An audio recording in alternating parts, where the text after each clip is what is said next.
اعوذ باللہ من الشیطان الرجیم بسم اللہ الرحمن الرحیم۔ السلام علیکم پیارے دوستو، امید کرتا ہوں آپ سب خیریت سے ہوں گے۔ ویڈیو کے آغاز سے پہلے آپ دوستوں سے درخواست ہے کہ اگر آپ میرے چینل پہ نئے آئے ہیں تو چینل کو سبسکرائب کرنا نہ بھولیے گا اور اس لنک کو زیادہ سے زیادہ اپنے دوستوں کے ساتھ شیئر کیجیے گا اور کمنٹس میں اپنی قیمتی رائے سے ضرور آگاہ کیجیے گا۔ شکریہ۔ صدقہ مصیبت کو قریب نہیں آنے دیتا، لیکن ہم صدقہ مصیبت آنے کے بعد دیتے ہیں۔ قدر تو وہ ہوتی ہے جو کسی کی موجودگی میں ہو، جو کسی کے بعد ہو اسے پچھتاوا کہتے ہیں۔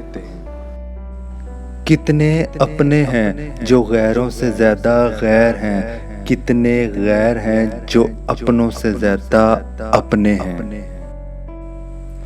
میں نے لوگوں سے متاثر ہونا چھوڑ دیا ہے، کیونکہ لوگ وہ نہیں ہوتے جو نظر آتے ہیں۔ بعض لوگوں کو لگتا ہے کہ ہمیں ان کی چالاکیاں سمجھ نہیں آتی، لیکن ہم چپ چاپ ان کو اپنی نظروں میں گرتا ہوا دیکھ رہے ہوتے ہیں۔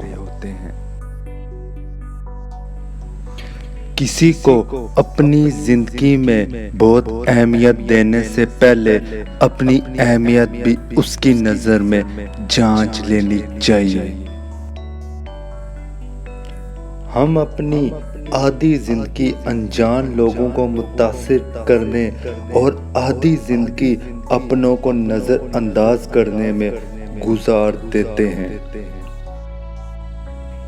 ہم لوگ بھی کتنے عجیب ہیں، نشانیاں محفوظ رکھتے ہیں اور لوگوں کو کھو دیتے ہیں۔ میں ہمیشہ ان لوگوں کی قدر کرتا ہوں جنہوں نے برے وقت میں میری مدد کی، اور میں ہمیشہ اس برے وقت کا شکر گزار ہوں گا جس نے مجھے میرے حقیقی دوستوں سے متعارف کروایا۔ اتنے رشتوں کا کیا فائدہ جب ہر دکھ اور تکلیف اکیلے ہی دیکھنی ہے؟ خود کو اتنا مضبوط کر لو کہ اپنا غم خود اٹھا سکو۔